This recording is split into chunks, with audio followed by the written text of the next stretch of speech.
வணக்கம். உயர் நன்மையும் உயர் மேன்மையும் உங்களுக்கு உண்டாகட்டும். ரேக்கி வகுப்பினுடைய அடுத்த பயிற்சி வீடியோவின் மூலமாக உங்களை சந்திக்கிறது ரொம்ப மகிழ்ச்சி.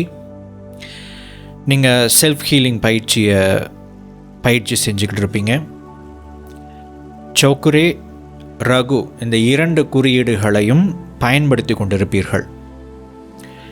நீங்கள் முதல்ல கொடுத்த செல்ஃப் ஹீலிங், அந்த 35 நிமிஷம் இருக்கக்கூடிய செல்ஃப் ஹீலிங் பயிற்சி, அதை செஞ்சாலும் நீங்கள் அந்த 2 குறியீடுகளை நீங்களாகவே பயன்படுத்திக்கணும். கைடட் ஆடியோவில் இருக்காது.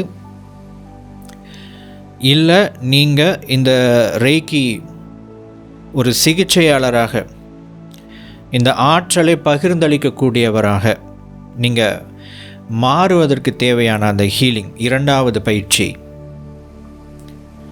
16 நிமிஷம் இருக்கக்கூடிய அந்த பயிற்சி செல்ஃப் ஹீலிங், அதை நீங்கள் செய்து கொண்டிருந்தால் அதில் அந்த குறியீட்டை நீங்கள் பயன்படுத்துவீங்க.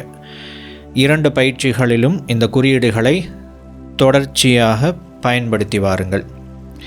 இந்த குறியீடுகளை பயன்படுத்தி கொண்டிருக்கிற இந்த சமயத்தில் நீங்கள் சில முறைகள் செல்ஃப் ஹீலிங் பயிற்சி செஞ்சுருக்கீங்க, அந்த குறியீட்டை பயன்படுத்தியிருக்கிறீங்க. அப்படிங்கிற பட்சத்தில் மீண்டும் ஒரு முறை இந்த கருத்துக்கள், குறியீடுகள் குறித்த இந்த கருத்துக்களை மீண்டும் உங்களுடைய மனதில் சில கேப்ஸ் அங்கங்கே நீங்கள் விட்டுருப்பீங்க.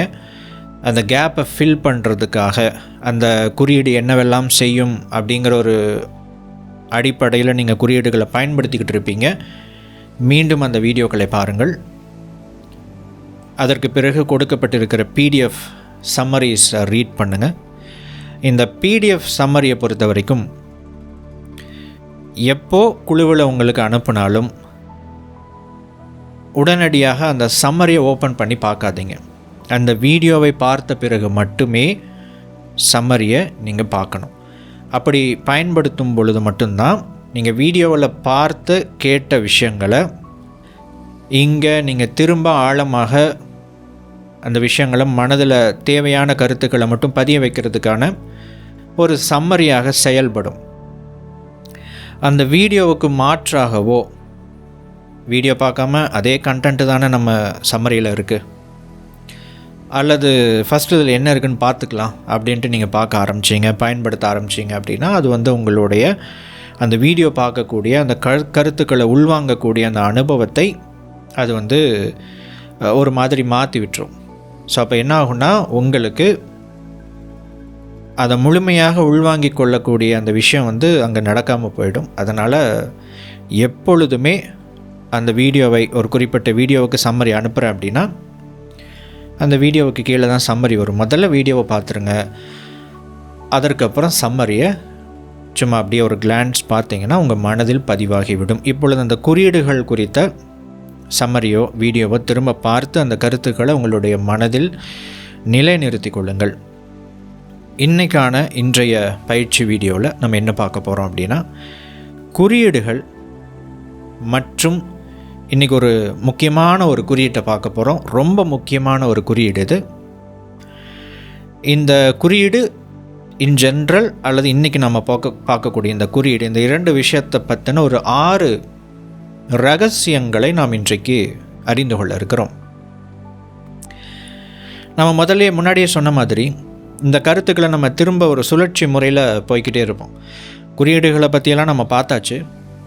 குறியீடுகள் எப்படி வேலை செய்யும், அது என்ன பண்ணும், அது எப்படி உருவாக்கப்பட்டிருக்குது அப்படிங்கிறதெல்லாம் நம்ம பார்த்துருக்கோம். பட் இன்றைக்கி எகைன் அதே கருத்தை வேறு ஒரு பார்வை கோணத்திலிருந்து நம்ம அணுக போகிறோம். வேறு ஒரு பார்வை கோணத்திலிருந்து நம்ம பார்த்து இந்த பகுதியை நம்ம கொண்டு போக போகிறோம். இப்போ முதலாவது ரகசியம் என்ன அப்படின்னா, இந்த குறியீடுகள் அனைத்துமே டிரைவ் பண்ணப்பட்டவை அப்படின்னு நம்ம ஏற்கனவே பார்த்துருக்குறோம். ஆனால் அது எப்படி அந்த டிரைவ் பண்ணியிருக்கிறாங்க அப்படிங்கிற ஒரு விஷயத்தை நம்ம இன்றைக்கி பார்க்கலாம். முதலாவது ரேக்கி குறியீடுகள் எடுத்துக்கிட்டோம் அப்படின்னா, அந்த குறியீடுகள் 3 விதமான மெத்தட்ஸை பயன்படுத்தி உருவாக்கப்பட்டிருக்கிறது. மாஸ்டர் உசுயி குராமா மலையில் சில குறியீடுகளை பார்த்ததாக குறிப்புகள் இருக்குது, கதைகள் சொல்லப்படுகிறது. ஆனால் நம்ம ரெய்கியில் பயன்படுத்தக்கூடிய அனைத்து விதமான குறியீடுகளும் டிரைவ் பண்ணப்பட்டவை. அதாவது அவங்க ஒரு குறிப்பிட்ட குறியீடுகள் தேர்ந்தெடுக்கப்பட்டிருக்கிறது, அந்த குறியீட்டை டெவலப் பண்ணியிருக்கிறாங்க, ரீடிசைன் பண்ணியிருக்கிறாங்க. அதற்கு பிறகு தான் அந்த குறியீடுகள் வழங்கப்படுகிறது. சில குறியீடுகள் ட்ரெடிஷ்னல் மாஸ்டர் உசுய் சொல்லிக் கொடுத்த ரெய்கி மெத்தடாலஜியில் இல்லை, பின்னாடி சேர்க்கப்பட்ட குறியீடுகள். ஸோ அந்த அடிப்படையில் எடுத்துட்டிங்கன்னா அவர் இந்த குறியீடுகள் எல்லாம் அங்கே பார்த்தார், இந்த குறியீடுகள் எல்லாமே பார்க்கப்பட்டது அப்படிங்கிறதுக்கு பதிலாக நம்ம இதுக்கு முன்னாடியே நம்ம பார்த்தோம், இந்த குறியீடுகள் தொன்மங்களாக நம்முடைய மனதில் பதிவாக இருக்கும். அந்த குறியீடுகளை ட்ரைவ் பண்ணும் பொழுது அது நமக்கு எக்ஸாக்டாக மீனிங் பண்ணும். மீன் பண்ணாத குறியீடுகளை நம்ம எடுத்து பயன்படுத்தும் பொழுது அது நமக்கு ஒரு முழுமையாக நம்மோட ஒட்டாது, நம்மோட கனெக்ட் ஆகாது. குறியீடுகள் வேலை செய்கிறது என்றால் நம்ம அதை முன்னாடியே நம்ம பார்த்தோம், இந்த குறியீடுகளை பற்றியெல்லாம். அதெல்லாம் அந்த ப்ராசஸ்க்குள்ளே போய் ஒரு குறியீடு டிரைவ் பண்ணப்படும் பொழுது மட்டும்தான் அது வேலை செய்யும். இப்போ அந்த குறியீட்டை எப்படி எடுத்துருக்கிறாங்க அப்படின்னு பார்த்தீங்கன்னா 3 விதமாக எடுத்துக்கொள்ளலாம். முதலாவது, ஒரு குறியீட்டிலிருந்து குறியீட்டை உருவாக்குறது. எப்படின்னு கேட்டிங்கன்னா,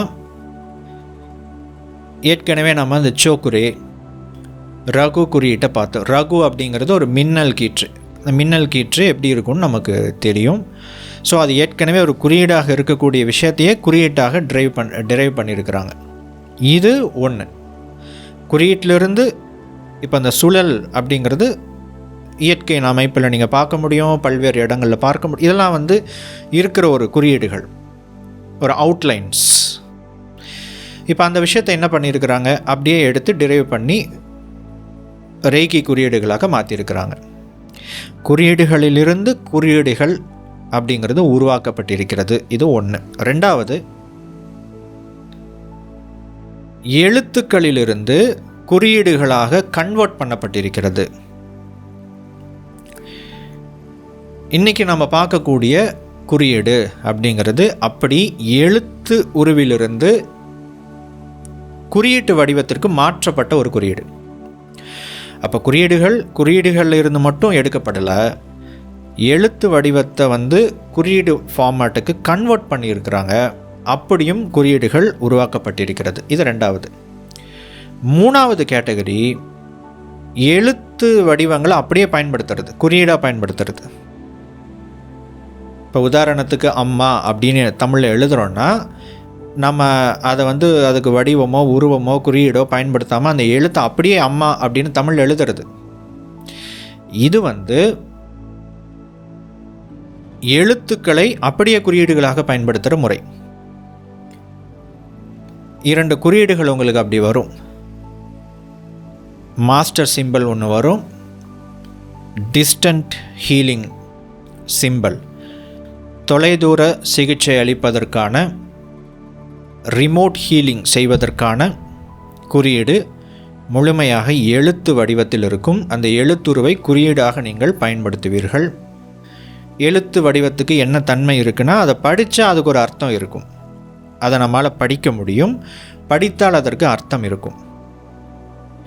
குறியீடுகளுக்கு அர்த்தம் மனதில் பொதிந்திருக்கிறது. குறியீட்டிலேருந்து குறியீட்டாக கன்வெர்ட் பண்ணும் பொழுது அதற்கான அர்த்தம் ஆல்ரெடி நம்முடைய மனசில் பதிவாகி இருக்கு.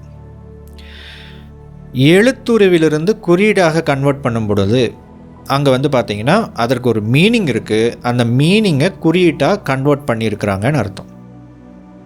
இப்படி தான் ரெய்கி குறியீடுகள் 3 விதமாக உருவாக்கப்பட்டிருக்கிற விதங்கள். இது முதலாவது ரகசியம். இரண்டாவது ரகசியம் என்ன அப்படின்னா, குறியீடுகள் என்பது அனைத்துமே ஒரு விதையை போன்றது. விதையை போன்றது அப்படின்னு சொல்லும் பொழுது இந்த விதையை நம்ம எங்கே விதைப்போம்? மண்ணில் விதைப்போம். சரி, இந்த விதை எங்கிருந்து தோன்றுவதற்கு ஒரு சோர்ஸ் எது? அது மண் தான். ஸோ அப்போ அங்கே மண் அல்லது நிலம் என்பதை நம்முடைய மனதிற்கு உருவாகப்படுத்துங்கள். இந்த மண் தான் நம்ம மனசுன்னு வச்சுக்கோங்க. அப்போது மனசில் இருக்கக்கூடிய விஷயத்தை தான் அது ஒரு கருத்தாகவோ ஒரு குறியீட்டாகவோ ஒரு அர்த்தமாகவோ ஒரு கருத்தாகவோ ஒரு தத்துவமாகவோ இதை நம்ம என்ன பண்ணுறோன்னா குறியீடாக ஃபார்ம் உருவாக்குறோம். திரும்ப இது மண்ணுக்குள் விதைக்கப்படுகிறது. மனதிற்குள்ளாக குறியீடுகள் குறித்த கருத்துக்கள், குறியீட்டை எப்படி வரையணும், அதற்கான அர்த்தம் என்ன, அதற்கான யூஸ் கேஸ் என்ன, இது என்ன செய்யும், எப்படி பயன்படுத்தலாம், இதற்கான தத்துவார்த்த அர்த்தம் என்ன அப்படிங்கிற எல்லா விளக்கங்களும் இங்கு உங்களுக்கு சொல்லப்படுகிறது. எப்படின்னு பார்த்தீங்கன்னா, அது எப்படி எடுத்துக்கணுன்னா, ஒரு விதை கேர்ஃபுல்லாக ஒரு நிலத்தில் விதைக்கப்படுகிறது. விதை இங்கு விதைக்கப்பட வேண்டும். ஒன்று, அந்த விதை மண்ணிலிருந்து தான் வருது. உங்கள் மனசுக்குள்ளே இருக்கிற கருத்துக்களை தான் நம்ம என்ன பண்ணுறோம், திரும்ப ரீடிஃபைன் பண்ணி குறியீடாக மாற்றி, அந்த குறியீடுனா இதுதான் உங்களுக்கு ஒரு விளக்கம் கொடுக்குற இந்த ப்ராசஸ். அதாவது இங்கே நம்ம பார்த்து கொண்டு இருக்கிற இந்த பயிற்சி வீடியோக்குள்ளே நான் உங்களுக்கு சொல்லி கொண்டிருக்கிற இந்த கருத்துக்கள், அதை நீங்கள் கேட்டுக்கொண்டு இருக்கிறீர்கள். இந்த கருத்துக்கள் உங்களுடைய மனதில் பதிவாகிறது. இது எதற்கு சமம் என்றால், விதை குறியீட்டை குறித்த விஷயங்கள் அனைத்தும் உங்களுடைய மனதில் விதைக்கப்படுகிறது அப்படின்னு எடுத்துக்கணும் நீங்கள். ஸோ அப்போ ஒரு விதை என்பது ஒன்று, அது உள்ளுக்குள்ளேருந்து தோண்டி வரக்கூடிய ஒரு விஷயம். ஒரு மரம் ஆகுது, ஒரு செடி ஆகுது, அதிலிருந்து விதை வருது, அதை நம்ம எடுத்துக்கிறோம். திரும்ப நம்ம அதை கேர்ஃபுல்லாக விதைக்கிறோம். எப்படிங்க கேர்ஃபுல்லாக? ஏன் கேர்ஃபுல்லாக? ஏன் அதை அப்படியே தூவி விட்டுட்டு போயிடக்கூடாது? இந்த மனம் என்பது ஒரு நிலத்துக்கு ஒப்பாக சொல்லப்படுகிறது. மனம் அப்படிங்கிறது ஒரு நிலம் மாதிரி. அதை நீங்கள் கண்டுக்காமல் விட்டுட்டிங்கன்னா அது என்ன வேணால் முளைக்கும். சுற்றி இருக்கிற சூழல் இன்ஃப்ளூயன்ஸ் பண்ணும். பக்கத்தில் என்ன மரம் இருக்கோ, பக்கத்தில் என்ன செடி இருக்கோ, பக்கத்தில் என்ன தாவரம் இருக்கோ, அதெல்லாம் அங்கே முளைச்சிக்கிட்டு இருக்கும். பட் இந்த நிலமானது இயற்கை காடு கிடையாது. இது மனித பயன்பாட்டுக்கான ஒரு நிலம். அப்போ இது பராமரிக்கப்பட வேண்டும். அதில் எது விதைக்கப்பட வேண்டும், எது விதைக்கப்படக்கூடாதுன்னு கேர்ஃபுல்லாக ஹேண்டில் பண்ணணும். அதனால தான் இது கேர்ஃபுல்லாக விதைக்கப்பட வேண்டிய அவசியம் இருக்கிறது. அதனால தான் இதை பொறுமையாக கேளுங்க, 2 தடவை கேளுங்க அப்படின்னு சொல்கிறதுக்கான காரணம். அப்போ உங்களுடைய மனம் என்பது நிலத்திற்கு ஒப்பானது. அதில் விதை, இந்த குறியீடுகள் குறித்த விஷயம் எல்லாத்தையும் நம்ம அங்கே விதைக்கிறோம். இன்னொரு முக்கியமான விஷயம் இருக்குங்க. ஒரு விதைக்கு என்ன தன்மை இருக்கிறது? அது மிகப்பெரிய ஒரு விருட்சமாக, ஒரு பெரிய விருட்சத்தை தனக்குள் ஒளித்து வைத்திருக்கும். ஒரு பெரிய மரம், அதோட ஒரு பெரிய வேப்ப மரம் இருக்குது. அந்த வேப்ப மரம் எதிலிருந்து தோன்றுச்சு? இவ்வளோ இருக்கக்கூடிய ஒரு குட்டியான ஒரு விதையிலிருந்து தான் அவ்வளோ பெரிய ஒரு மரம் உருவாயிருக்கு. அப்போ ஒரு விதைக்கு என்ன தன்மை இருக்கிறது? மிகப்பெரிய ஒரு விருட்சமாக வளரக்கூடிய ஒரு பெரிய மரத்தை, ஒரு விருட்சத்தை தனக்குள் ஒளித்து வைத்திருக்கிறது. நீங்கள் விதைக்கும் பொழுது அங்கே விதையத்தான் விதைக்கிறீங்க, அது செடியாகத்தான் வளருது. பட் அதோட அவுட்கம் என்னது? ஒரு பெரிய மரம், ஒரு 30 அடி உயரம் இருக்கக்கூடிய ஒரு பெரிய மரம் அப்படின்னு எடுத்துக்கலாங்க. அப்போ நீங்கள் இந்த குறியீடுகளை பயன்படுத்தும் பொழுது என்ன நடக்கிறது என்றால், நீங்கள் ஏற்கனவே இருக்கக்கூடிய இந்த பிரபஞ்சத்தில் இருக்கக்கூடிய மேனிஃபெஸ்டேட் ஆகி இருக்கக்கூடிய அன்மேனிஃபெஸ்டேட் எனர்ஜி, மேனிஃபெஸ்ட் ஆகி இருக்கிற அன்மேனிஃபெஸ்டேட் எனர்ஜி அப்படின்னா என்ன அர்த்தம்னா, ஏற்கனவே இப்போ உதாரணத்துக்கு ஹீலிங் எடுத்துக்கலாம். குணமாகுதல் அப்படிங்கிறது இந்த பிரபஞ்சத்தில் ஏற்கனவே இருக்கிறது. எல்லாமே நம்ம தேடிக்கொண்டு இருக்கிற அனைத்துமே இந்த பிரபஞ்சத்தில் இருக்கிறது. ஒரு குறியீட்டை நீங்கள் வரையும் பொழுது அந்த குறியீட்டை ஒரு பயன்பாட்டு நோக்கத்தோடு அதை வரையும் பொழுது இங்கே 2 விஷயம் நடக்கிறது. ஒன்று, அது டைரக்டாக அந்த ஆற்றலோடு தொடர்பு கொள்கிறது. அந்த எனர்ஜி சோர்ஸோட கனெக்ட் ஆகுது. அது ஆல்ரெடி வேறு ஒரு ஃபார்மில் மேனிஃபெஸ்டேடான எனர்ஜி. செல்வ வளமாக இருந்தாலும் சரி, குணமாக்கக்கூடிய அந்த ஹீலிங் விஷயமாக இருந்தாலும் சரி, எல்லாமே இந்த யூனிவர்ஸில் ரா ஃபார்மேட்டில் மேனிஃபெஸ்ட் ஆகி இருக்குது. அது இந்த ஃபிசிக்கல் ஃபார்முக்கு மேனிஃபெஸ்ட் ஆகாமல் இருக்குது. மேனிஃபெஸ்ட் ஆகி இருக்கிற, மேனிஃபெஸ்ட் ஆக போகிற, மேனிஃபெஸ்ட் ஆகாமல் இருக்கிற அந்த தன்மையோடு நீங்கள் நேரடியாக தொடர்பு கொள்கிறீர்கள். இது எப்படின்னா, ஒரு குறிப்பிட்ட எனர்ஜி ஃபார்முக்கு அதோட ஃபோன் நம்பருக்கு நீங்கள் ஃபோன் பண்ணுற மாதிரி இந்த குறியீட்டை வரையும் பொழுது, ஒரு குறிப்பிட்ட நபருக்கு நீங்கள் ஃபோன் அடித்தா அவர் ஃபோன் எடுப்பார், அவரோட நம்ம தொடர்பு கொள்ள முடியும். அதே போலவே ஒரு குறிப்பிட்ட குறியீடு என்பது இந்த பிரபஞ்சத்தில் ஏற்கனவே இருக்கக்கூடிய பலவிதமான மேனிஃபெஸ்டட் எனர்ஜி ஃபார்ம்ஸோடு, அந்த தன்மைகளோடு, அந்த குணங்களோடு நீங்கள் தொடர்பு கொண்டு விடுகிறீர்கள், அந்த சக்தியோடு தொடர்பு கொண்டு விடுகிறீர்கள். இந்த ரெண்டு விஷயத்துக்கு உங்களை இணைக்கிற பாலம் தான் இந்த குறியீடு. இப்போ இணைச்சாச்சு, நீங்கள் எதற்காக அந்த குறியீட்டை வரைகிறீர்களோ நோக்கம், அந்த நோக்கம் இந்த இணைப்பின் மூலமாக மேனிஃபெஸ்ட் ஆகுது. அன்மேனிஃபெஸ்டட் எனர்ஜி அது மேனிஃபெஸ்ட் ஆகிருக்கு, ஒரு ரா ஃபார்மேட்டில் இருக்குது. ஆனால் இது இப்போ இந்த இடத்துல அது என்னவா மேனிஃபெஸ்ட் ஆகணுங்கிறது எது தீர்மானிக்குது? உங்களுடைய மனம், உங்களுடைய நோக்கம் தீர்மானிக்கிறது. ஸோ மேனிஃபெஸ்ட் ஆக இருக்கும் ஒரு ஆற்றல் என்னவாக மேனிஃபெஸ்ட் ஆக வேண்டும் என்பதை உங்களுடைய நோக்கம் தீர்மானிக்கிறது. குறியீடு அதற்கான பாலத்தை உருவாக்கி விடுகிறது, அந்த ஆற்றலை கடத்துகிறது, தொடர்பு ஏற்படுகிறது, என்ன நடக்க வேண்டும் என்பதை உங்கள் நோக்கம் முடிவு செய்கிறது. இப்படி தான் குறியீடு வேலை செய்யுது. அப்போ இந்த குறியீடு என்பது ஒரு விதை. இது இரண்டாவது ரகசியம்.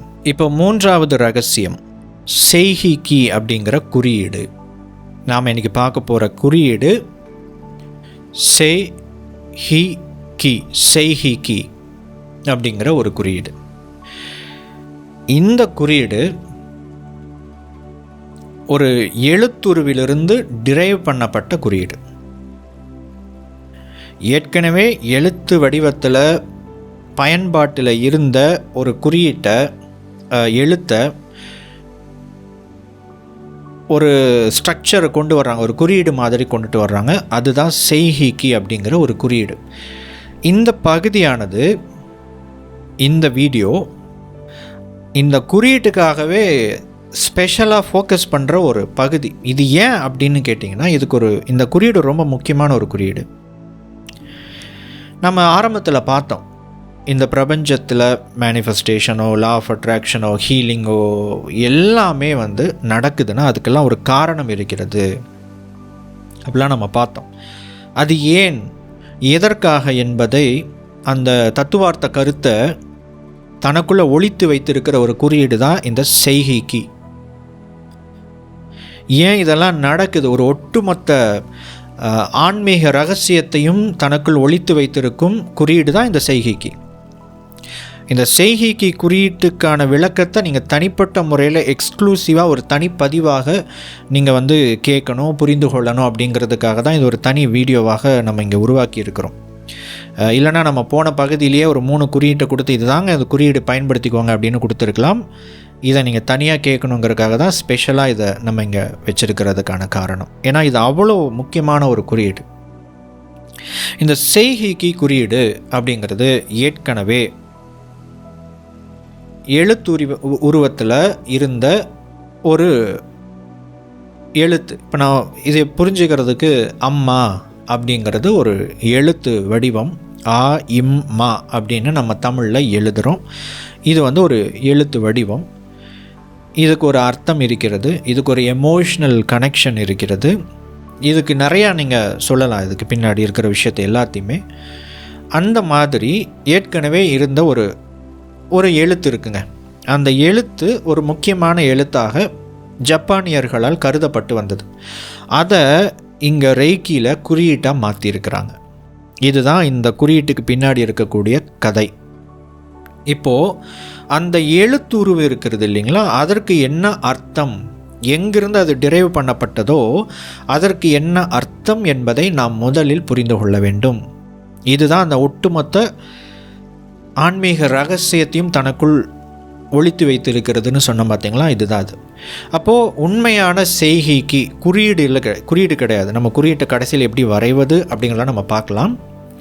இந்த குறியீட்டை தாண்டின அந்த எழுத்துருவு இருக்குது இல்லைங்களா, அதற்கு என்ன அர்த்தம், அதோட சோர்ஸ்க்கான ஆக்சுவல் மீனிங் என்ன அப்படின்னு பார்த்தீங்கன்னா, உண்மையான இயல்பின் மேல் இருக்கக்கூடிய ஒரு தீராத தாகம் அப்படிங்கிறது தான் இதற்கான அர்த்தம். அப்படின்னா என்ன அர்த்தம்?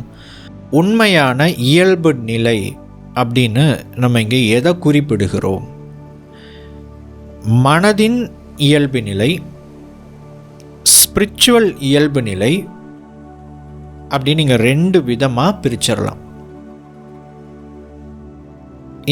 இந்த குறியீட்டை பொதுவாக எதுக்கு பயன்படுத்துவாங்கன்னா, இது ஒரு விதமான எமோஷ்னல் ஹீலிங் அப்படின்னு சொல்லுவாங்க. இது இதற்கான அர்த்தம் பூமியையும் வானத்தையும் இணைக்கிற ஒரு பாலம் அப்படின்னு சொல்லுவாங்க.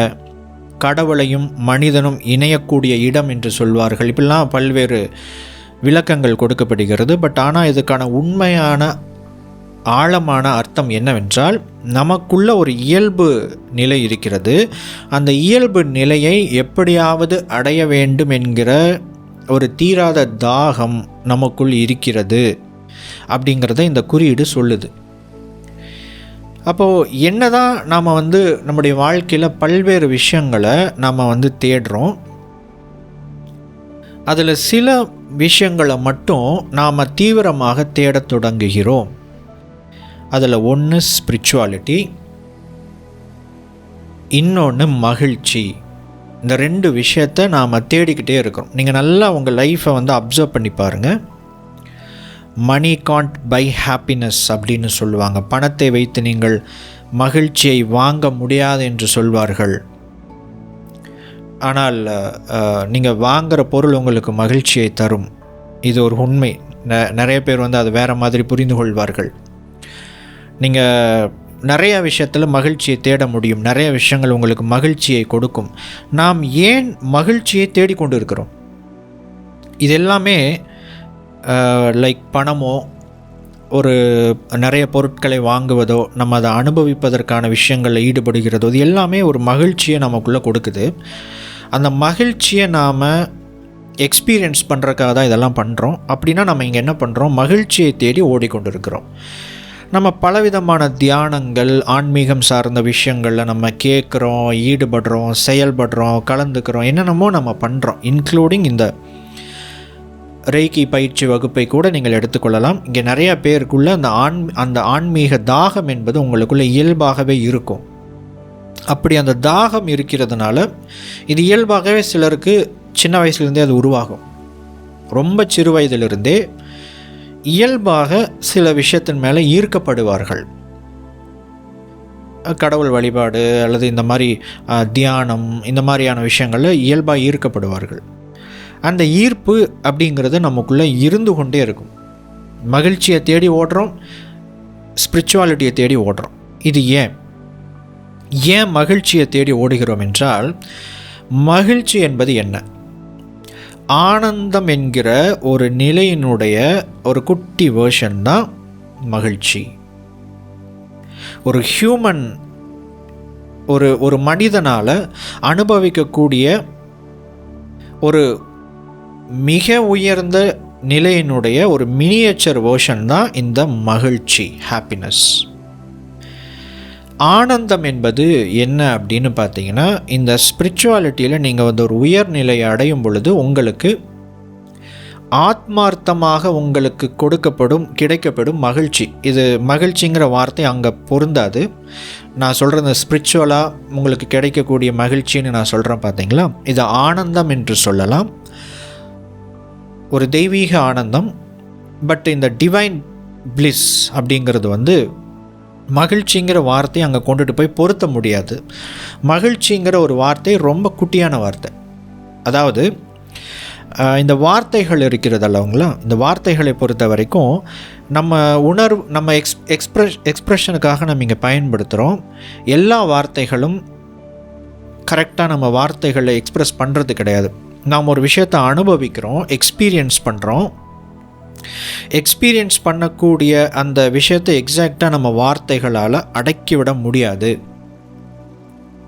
கண்டிப்பாக அடக்கிவிட முடியாது. ஒரு பெரிய கடல்ல இருந்து ஒரு கையளவு தண்ணி எடுத்துக்கிறீங்க. தண்ணி எடுத்துட்டிங்கன்னா நீங்கள் எடுத்தது கடலிருந்து எடுக்கப்பட்ட தண்ணி தான், ஆனால் இது கடல்னு சொல்ல முடியுமா? முடியாது. ஆனால் இது கடல் தண்ணி அப்படின்னு சொல்லிக்கலாம் நம்ம. அப்போ இது எதை ரெப்ரசன்ட் பண்ணுது? கடலை ரெப்ரசன்ட் பண்ணுது. ஆனால் இது கடலாக கிடையாது. ஒரு கையளவு அல்லது ஒரு டம்ளர் தண்ணி எப்படி கடலாக முடியும்? அதே போலவே இந்த ஒரு டம்ளர் தண்ணி அப்படிங்கிறது மகிழ்ச்சி, ஹாப்பினஸ். கடல் அளவு தண்ணி அப்படிங்கிறது பிளிஸ், ஒரு பேரானந்த நிலை அப்படிங்கிறது. இதுதான் அந்த ஆன்மீகத்தில் கிடைக்கக்கூடிய ஒரு பேரானந்தம் அப்படிலாம் சொல்கிறாங்க. நித்திய ஆனந்தம், இந்த மாதிரி பல்வேறு பெயர்கள் அது அழைக்கப்படுகிறது. அது ஒரு ஸ்டேட். இப்போது இந்த ஸ்டேட்டை நம்ம ஒரு ஹியூமன் எக்ஸ்பீரியன்ஸை பேஸ் பண்ணி எக்ஸ்பீரியன்ஸ் பண்ணக்கூடிய ஒரு குட்டி மினியேச்சர் வேர்ஷன் எது அப்படின்னு கேட்டிங்கன்னா மகிழ்ச்சி. அதனால தான் நம்ம மகிழ்ச்சியை தேடி ஓடிக்கொண்டு இருக்கிறோம். அந்த பிளிஸ்ஃபுல் ஸ்டேட்டை, அந்த பேரானந்த நிலையினுடைய ஒரு சிறு துளி நமக்கு மகிழ்ச்சியை அனுபவிப்பதன் மூலம் நமக்கு கிடைக்கிறது. இதை இன்னொரு விதத்தில் சொல்ல வேண்டும் என்றால், இந்த மகிழ்ச்சியை நாம் தேடுவது என்பது நம்முடைய மனம், நம்முடைய ஆன்மாவை அதனுடைய நிலையில் இருக்கிறது என்று உணரக்கூடிய ஒரு நிலையினுடைய ஒரு குட்டி எக்ஸ்பீரியன்ஸ். அதனால தான் நமக்கு அந்த விஷயத்தை தேடி தேடி ஓடிக்கிட்டு இருக்கிறோம். இது ஒரு பக்கம் மகிழ்ச்சி. இன்னொரு பக்கம் ஸ்பிரிச்சுவாலிட்டி. இந்த ரெண்டுமே நீங்கள் ஏதோ ஒரு விஷயத்தை செய்கிறதுனால உங்களுக்கு கிடைக்கிறது இல்லை. நீங்கள் செய்கிறதுனால இது ஏற்கனவே உங்களுக்குள்ளே இருக்குது, அது உங்களுக்கு ரிவீல் ஆகுது. ஏற்கனவே உங்களுக்குள்ள மகிழ்ச்சி இருக்குங்க, ஏற்கனவே உங்களுக்குள்ள மகிழ்ச்சி இருக்குது. நீங்கள் ஏதோ ஒரு விஷயத்தை செய்கிறதன் மூலமாக அந்த இடத்துக்கு ஒரு ஃபோக்கஸ் லைட் அடிக்கப்படுகிறது.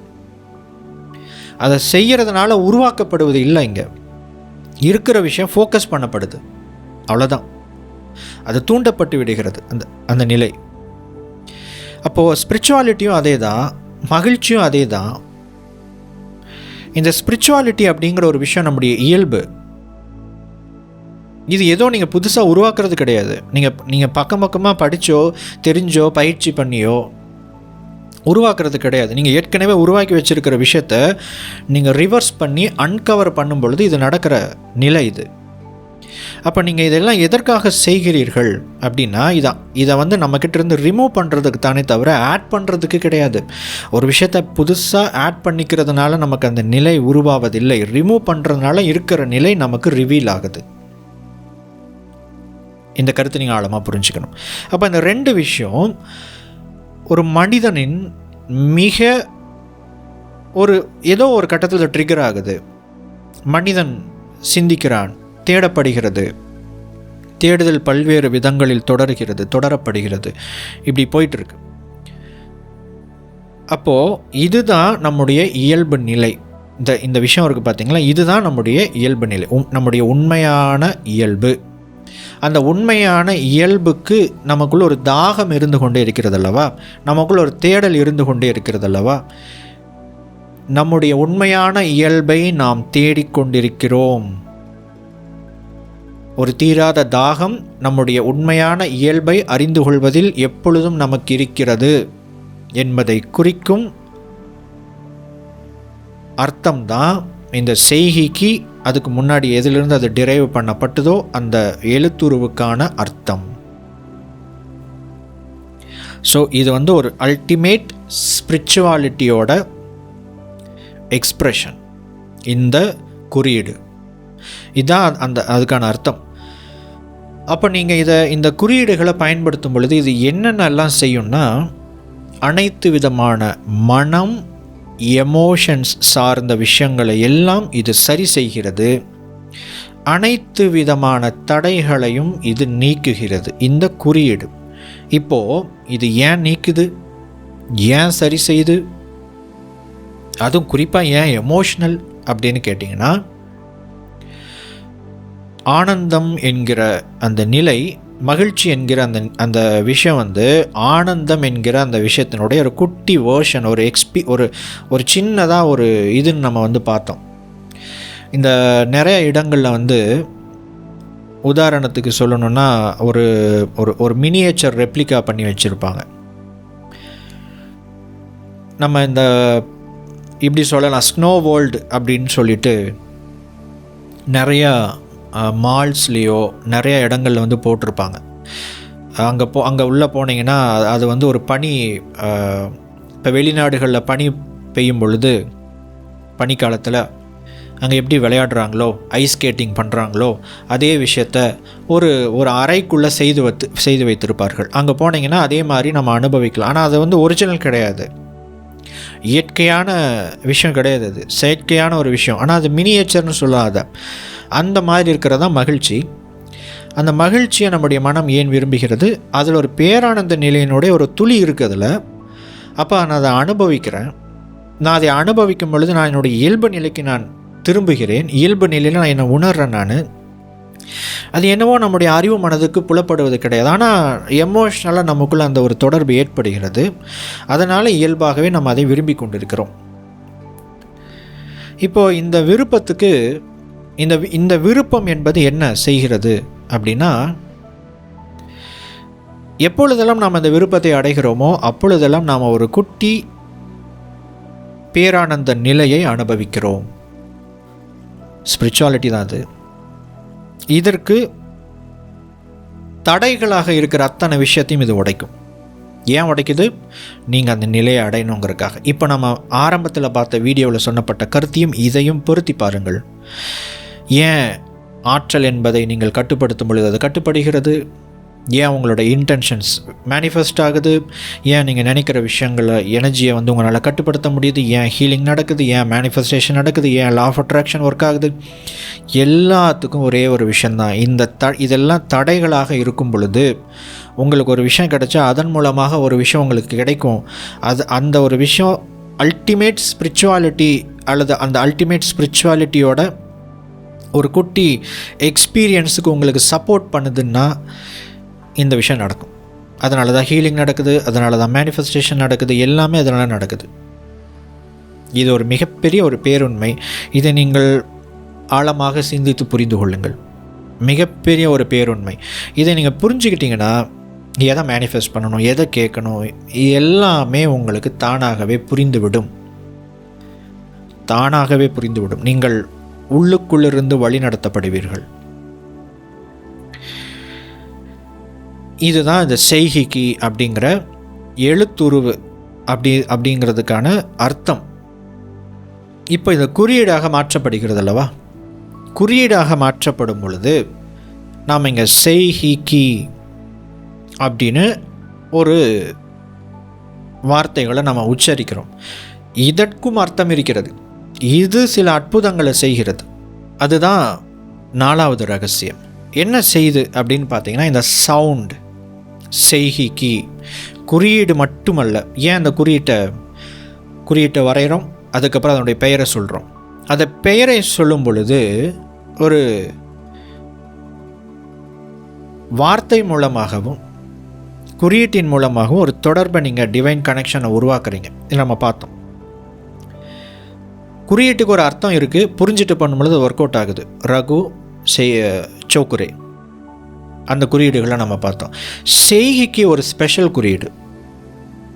அந்த குறியீட்டுக்கு இவ்வளோ பெரிய டிவைன் கனெக்ஷன் இருக்குன்னு நம்ம பார்த்தோம். இது ஒன்று. அந்த வார்த்தைக்கும் ஒரு கனெக்ஷன் இருக்கிறது.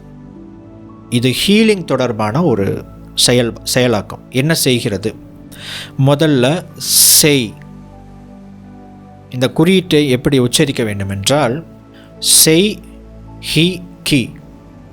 செய், இதை செய் அப்படின்னு நம்ம சொல்கிறோம் பார்த்தீங்களா? அந்த மாதிரி செய் ஹி கி. செய் ஹி கி, இப்படி தான் அதை உச்சரிக்கணும்.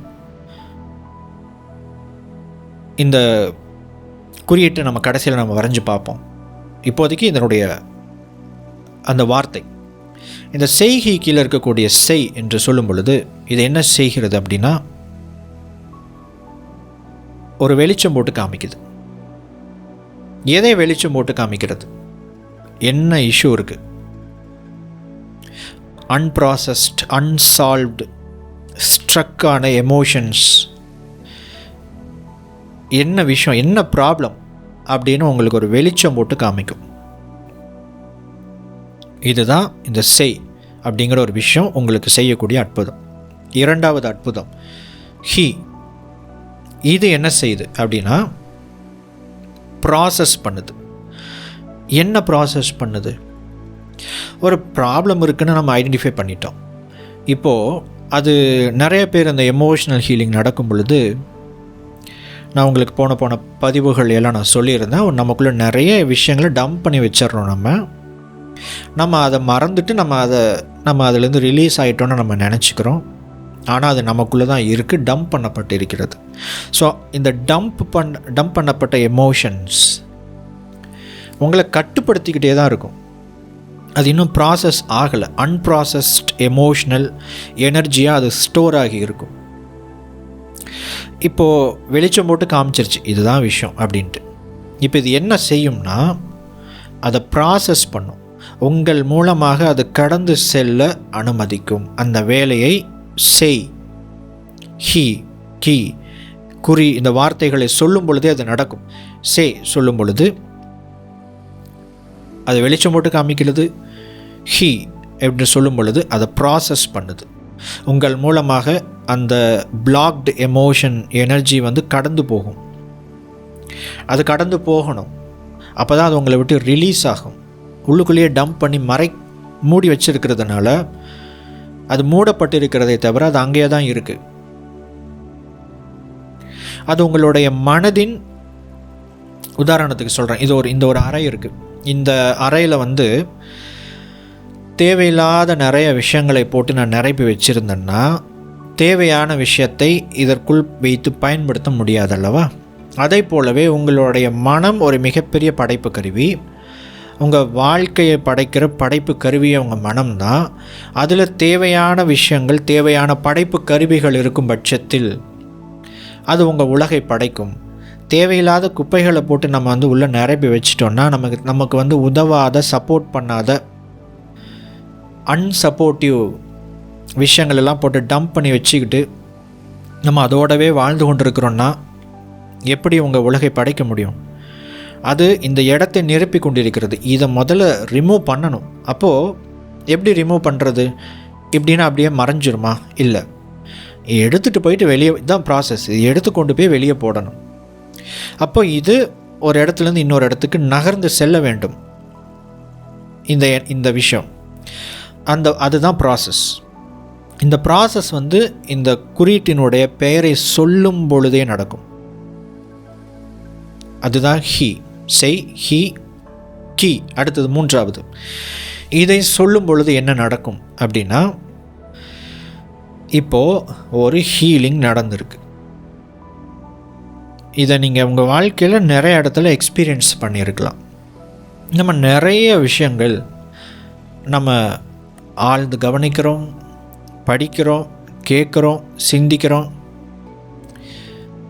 ஆனால் அது நம் மூலமாக செய்யப்படுவதில்லை, ஃபாலோ பண்ணப்படுவது கிடையாது. ஃபாலோ பண்ணலன்னா பெனிஃபிட் இருக்காது. நம்ம யோசித்து பார்க்குறோம், என்னதான் இங்கே என்ன நடக்குது, நம்ம எல்லாமே நம்ம ஃபாலோ பண்ணுறோம். நம்ம படிக்கிறோம், வீடியோ பார்க்குறோம், அல்லது புக்கு படிக்கிறோம், நம்ம சிந்திக்கிறோம், பயிற்சி பண்ணுறோம், என்னென்னமோ நம்ம பண்ணுறோம். ஆனால் ஏன் நாம் செஞ்ச விஷயம் நமக்குள்ளே அதோட வேலையை செய்ய மாட்டேங்குது? ஏன் அது ஒர்க் ஆக மாட்டேங்குது? ஏன்னா அது உங்களுக்குள் நிலைநிறுத்தப்படவில்லை. நம்ம ஒரு ஒரு ஒரு டஃப்பான விஷயத்தை பற்றி நம்ம சிந்திக்கிறோம், வேறு சில நபர்களோட நம்ம பேசுகிறோம், நமக்கு புரியுது இது இப்படி தான்னு புரியுது. ஆனால் புரிந்த அந்த கருத்து நமக்குள் நிலைநிறுத்தப்படாததால்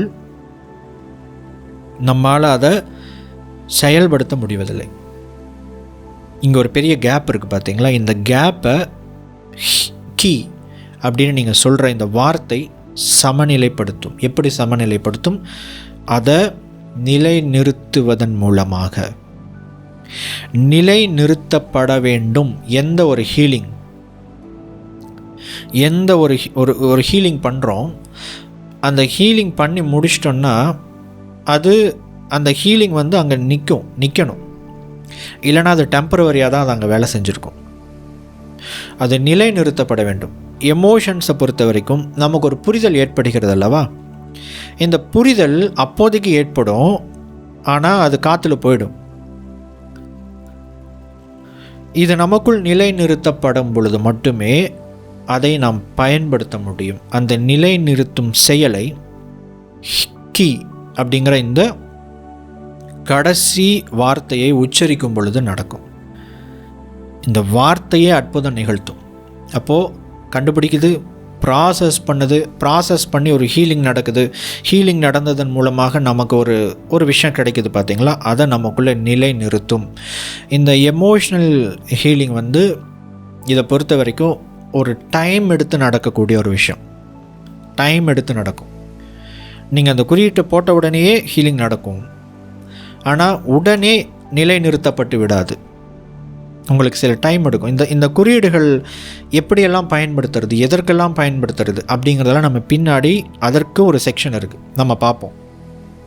ஏன்னா பெரும்பாலான வகுப்புகளில் இந்த குறியீடுகளை பற்றி சொல்லும் பொழுது ரொம்ப குறைவான நேரம் கொடுக்கப்பட்டு, இதுதாங்க குறியீடு, இந்த குறியீட்டை இதுக்கெல்லாம் பயன்படுத்தலாம் அப்படின்னு முடித்து விடுகிறார்கள். எகைன் இந்த குறியீடுகளை யூஸ் கேஸ்க்காக பயன்படுத்துகிற மாதிரி இது சொல்லப்படுகிறது. ஆனால் இதுக்கு பின்னாடி ஒரு ஆழமான ஒரு ரகசியங்கள் ஒளிந்திருக்கிறதே. இந்த குறியீடு எங்கிறது டிரைவ் பண்ணது, அதற்கான மீனிங் என்ன, ஏன் இந்த குறியீடு வேலை செய்யுது, இந்த ஹீலிங் ஏன் நடக்குது, இதுக்கு பின்னாடி இருக்கிற இந்த விஷயத்துக்காக தான் இதுவே செயல்படுது. அதையே நாம் விட்டுட்டு நாம் இதை மட்டும் நம்ம பிடிச்சிக்கிறதுனால இங்கே என்ன நடக்குது? இது நிறைய இடத்துல நம்ம வாழ்க்கையில் நடக்கும். உதாரணத்துக்கு, முதல்ல உணவுனா என்ன அப்படின்னு நமக்கு ஃபஸ்ட் தெரியணும். அது தெரியலைன்னா சாப்பிட முடிஞ்ச எல்லாத்தையும் உணவுன்னு தப்பாக புரிஞ்சு வச்சுருப்போம் நம்ம. எத்தனை பேர் இந்த கருத்து உங்களுக்கு புரியுதுன்னு எனக்கு தெரியல. நல்லா ஆழமாக சிந்திச்சு பார்க்கணும். நீங்கள் நமக்கு முதல்ல உணவுனா என்னங்கிறது தெரியலைன்னா வாயால் மென்று முழுங்கக்கூடிய அத்தனை விஷயத்தையும் உணவுன்னு நம்ம நினச்சிக்கிட்டு இருப்போம். அப்போது நம்ம இங்கே வந்து ஒரு பெரிய விஷயம், எதை சாப்பிட்றது, இதை சாப்பிட்றதா அதை சாப்பிட்றதா அப்படின்னு நம்ம என்ன பண்ணுறோன்னா, ஒவ்வொரு தனிப்பட்ட உணவுப் பொருட்கள் அல்லது ஒவ்வொரு விஷயத்தையும் நம்ம இது சரியாக தப்பான்னு நம்ம இன்ஃபர்மேஷனை ஓவர்லோடு பண்ண பார்க்குறோம். இந்த குறியீடு இருக்குது இல்லைங்களா, இந்த குறியீட்டை இதுக்கு பயன்படுத்தணுமா, இதுக்கு பயன்படுத்தலாம், இதுக்கு பயன்படுத்தக்கூடாது அப்படின்னு நம்ம வந்து ஒரு பயன்பாட்டு நோக்கம் கருதி இன்ஃபர்மேஷனை ஓவர்லோடு பண்ண பார்க்குறோம். அதுக்கு பின்னாடி இருக்கிற இந்த ஆழத்தை புரிந்து கொள்ளுங்கள். வேலை முடிஞ்சு.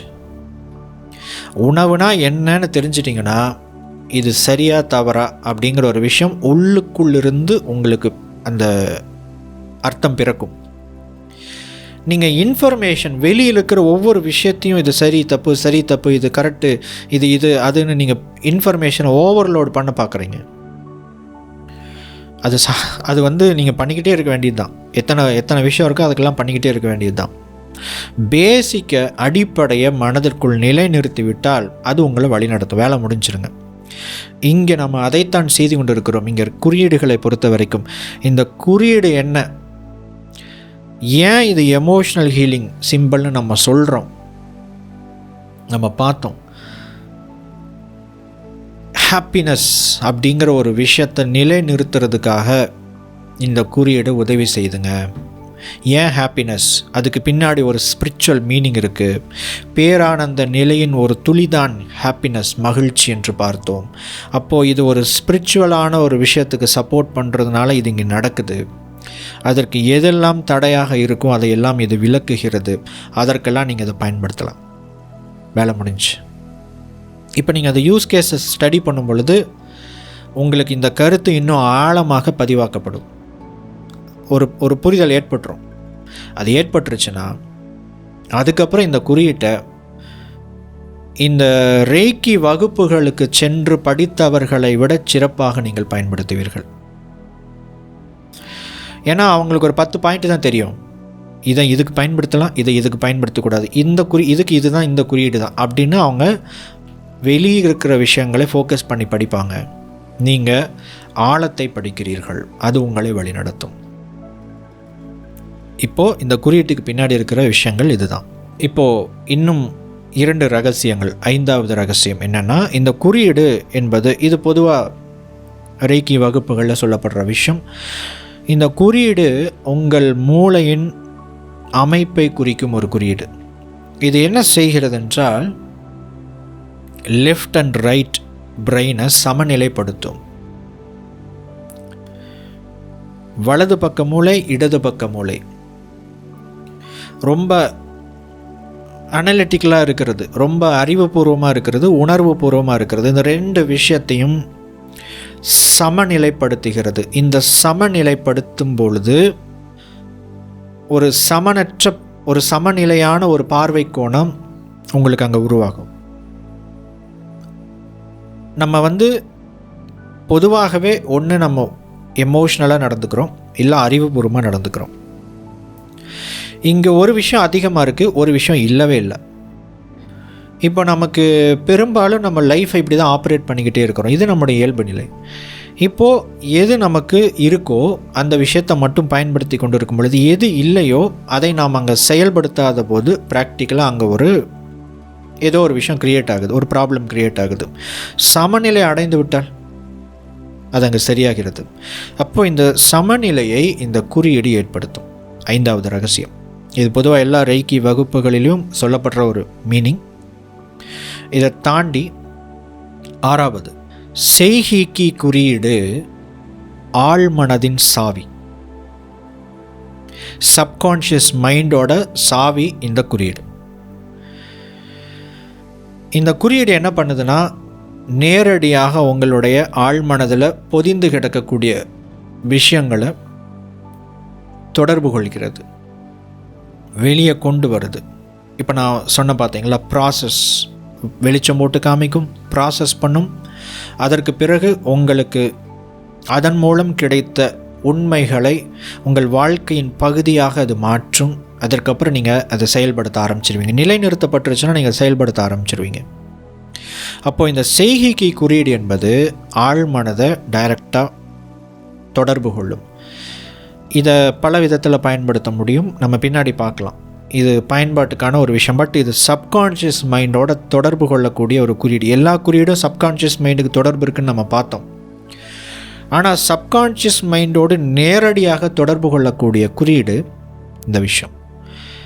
நம்ம வாழ்க்கையினுடைய பல்வேறு விஷயங்கள் கட்டுப்படுத்தப்படுகிறதே இந்த மனதினால தான். அந்த மனதை திறக்கிற ஒரு சாவியே இந்த குறியீடு.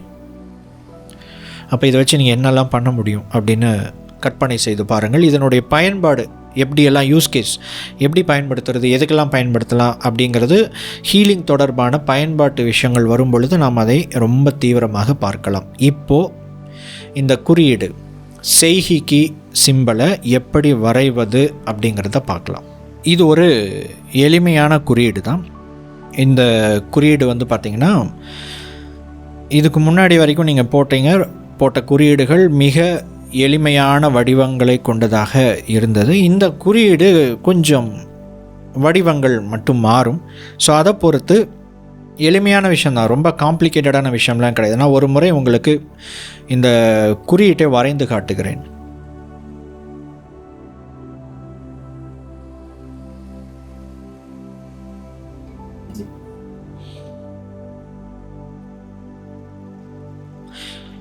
இவ்வளோதான் இந்த குறியீடு.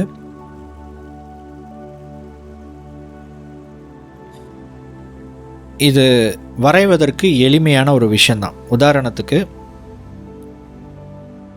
ஃபஸ்ட்டு 1 2 3, மீண்டும் 1 2 3, மீண்டும் இந்த விஷயத்தை மட்டும் நீங்கள் திரும்ப திரும்ப போட்டு பாருங்கள். 1 2 3. இது ஒரு எஸ் அல்லது இப்படி போட்டிங்கன்னா 5 அப்படிங்கிற மாதிரி ஒரு வடிவம்னு வச்சுக்கோங்களேன். 1 2 3, 1 2 3 போட்டிங்க. இப்போது அதுலேருந்து கீழே ஒரு கோடு போடுறீங்க, இப்படி ஒரு கோடு போடுறீங்க, கீழே அப்படியே இழுத்து விடுறீங்க. இது முதல் பகுதி. அதற்கு பிறகு இப்படி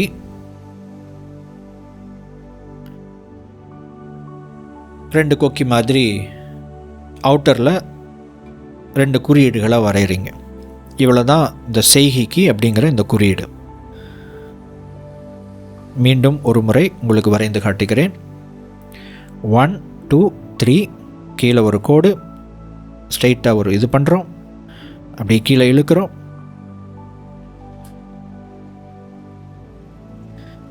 குறியீட்டு தயார். இப்போ நான் உங்களுக்கு இதை அந்த ஃப்ளோவில் வரையும் பொழுது அந்த குறியீட்டினுடைய அந்த அமைப்பு கரெக்டாக வரும். நான் உங்களுக்கு வரைந்து காமிக்கிறதுனால, பார்ட்டாக போடுறதுனால உங்களுக்கு அந்த ஒவ்வொரு லைனும் பிட்டாக தனித்தனியாக இருக்கிற மாதிரி தெரியும். முதல்ல நீங்கள் அப்படி வரைந்து பாருங்கள். அதற்கு பிறகு ஒரு பேப்பரில் இந்த குறியீட்டை நீங்கள் வரைஞ்சி வச்சுக்கோங்க. அதுக்கப்புறம் நீங்கள் அந்த குறியீட்டு மேலேயே நீங்கள் வரைஞ்சி பாருங்கள். ஒரு முறை அந்த குறியீட்டை நீங்கள் சரியாக வரைந்து விட்டால் அந்த வரைந்து முடிக்கப்பட்ட அந்த குறியீட்டுக்கு மேலேயே நீங்கள் வந்து ட்ரேஸ் பண்ணுற மாதிரி போட்டுக்கிட்டே இருங்க. இந்த குறியீட்டை வரைஞ்சிக்கிட்டே இருங்க. ஈஸியாக அந்த குறியீடு வந்து உங்களுக்கு வந்துடும். மீண்டும் செய்து காட்டுகிறேன், மீண்டும் வரைந்து காட்டுகிறேன்.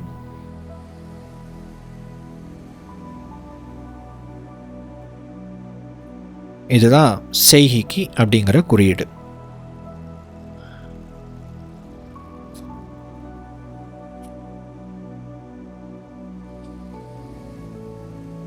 மீண்டும் ஒரு முறை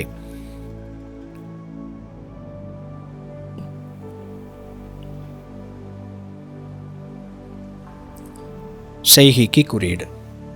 இப்போ இந்த குறியீட்டை எப்படியெல்லாம் பயன்படுத்தணும், இந்த குறியீட்டை நீங்கள் வரைஞ்சி பாருங்கள். இதோட இமேஜ் உங்களுக்கு குழுவில் அனுப்புகிறேன், பிடிஎஃப்பில் வரும். இந்த எக்ஸாக்ட் நான் வரைஞ்ச இந்த இமேஜையே நான் உங்களுக்கு அனுப்புகிறேன். இதை வச்சு நீங்கள் வரைஞ்சி பாருங்கள். குறியீடுகளை வரைஞ்சி ப்ராக்டிஸ் பண்ணி வச்சுக்கோங்க. ரொம்ப முக்கியம் ப்ராக்டிஸ். இந்த குறியீட்டை நீங்கள் எப்படி வரையணும் நான் முன்னாடியே நான் சொல்லியிருப்பேன். ரகு சோக்குரே குறியீட்டுக்கு என்ன ரூலோ அதே தான் இங்கேயும். ஒரு முறை வரைகிறீங்க, முழுமையாக வரைஞ்சி முடித்ததுக்கப்புறம் அந்த குறியீட்டினுடைய பெயர் இங்கே நம்ம எப்படி வரைவோம், சூட்சமமாக மைண்டை பயன்படுத்தி, கைகளை பயன்படுத்தி இந்த குறியீடு எங்கெல்லாம் வரையணும், எதற்காக வரையணும் அப்படிங்கிறத பார்க்கும் பொழுது நம்ம பார்க்கலாம். பட் அதுக்கு முன்னாடி அப்படி நீங்கள் வரையும் பொழுது இந்த குறியீட்டை நீங்கள் வரைகிறீங்க.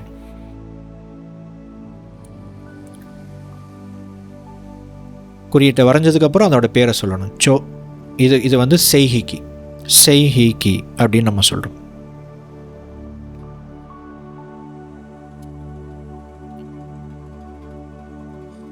செய்கைக்கு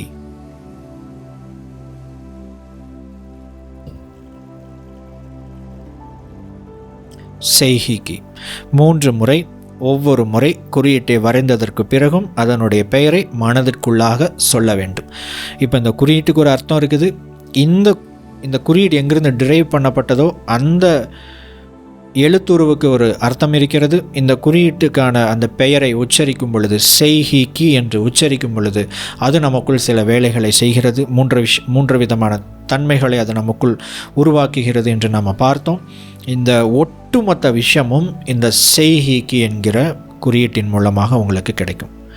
இதை உங்களுக்கும் பயன்படுத்தலாம், மற்றவர்களுக்கும் பயன்படுத்தலாம். நிறைய விஷயங்களுக்கு நீங்கள் அதை பின்பற்றலாம். அதனுடைய யூஸ் கேஸ் எல்லாமே நம்ம அடுத்தடுத்த பயிற்சி வகுப்புகளில் நம்ம பார்க்க இருக்கிறோம். இப்போதைக்கு நீங்கள் தொடர்ச்சியாக அந்த பயிற்சிகளை செய்து பாருங்கள். நோட்டில் குறிப்பெடுத்து வச்சுருப்பீங்க. எவ்வளோ நாள் என்ன பயிற்சி செய்கிறீங்கன்னு சொல்லிட்டு அதன் அடிப்படையில் பயிற்சி செய்து கொண்டே வாருங்கள். இந்த மாதிரி நடுவில் குறியீடுகளை குறித்த வீடியோ மற்ற விஷயங்கள் எல்லாம் வரும் பொழுது அதை நீங்கள் எக்ஸ்ட்ராவாக நீங்கள் நினச்சிட்டு இந்த குறியீட்டை டெய்லியும் ப்ராக்டிஸ் பண்ணிவிட்டு வாங்க. சும்மா ஒரு 4 to 5 times டைம் கிடைக்கும் பொழுது இந்த குறியீடுகளை வரைந்து பார்த்து கொள்ள வேண்டும், மனப்பாடமாகிறதுக்காக. ஒன்ஸ் இந்த குறியீடு மனப்பாடமானதற்கு பிறகு நீங்கள் பயன்படுத்த ஆரம்பிப்பீங்க. பயன்படுத்த ஆரம்பிக்கும் பொழுது அது வரைக்கும் உங்களுடைய மனதில் ஏற்கனவே பதிவான இந்த குறியீடை குறித்த கருத்துக்கள் உங்களுடைய அந்த பயன்பாட்டை கமெண்ட் பண்ணும். அந்த பயன்பாட்டை எப்படி இந்த குறியீடு செயல்பட வேண்டும் என்பதை தீர்மானித்திருக்கும். அதுக்கப்புறம் கொஞ்ச நாள் கழித்து திரும்ப ஒரு முறை இந்த குறியீடை குறித்த இந்த வீடியோவை நீங்கள் பார்த்தீங்கன்னா இந்த விளக்கங்கள், இந்த அர்த்தங்கள் திரும்ப ரீஎன்ஃபோர்ஸ் பண்ணப்படும் பொழுது உங்கள் மனதில் இந்த குறியீடு குறித்த கருத்துக்கள் ஆழமாக விதையை போன்று கேர்ஃபுல்லாக விதைக்கப்படும். அப்படி விதைக்கப்பட்டுருச்சுன்னா இந்த குறியீடு உங்களுக்கு ஃபுல்லாக வேலை செய்ய ஆரம்பிச்சிடும். குறியீட்டுக்கான தீட்சை, இந்த குறியீட்டுக்கான தீட்சை மற்ற விஷயங்கள் எல்லாமே உங்களுக்கு அடுத்தடுத்த பதிவுகளில் உங்களுக்கு தெரிவிக்கப்படும்.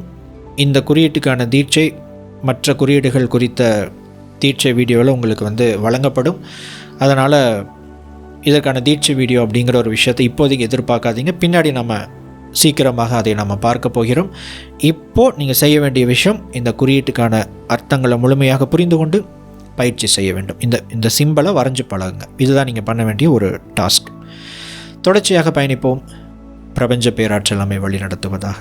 நன்றி.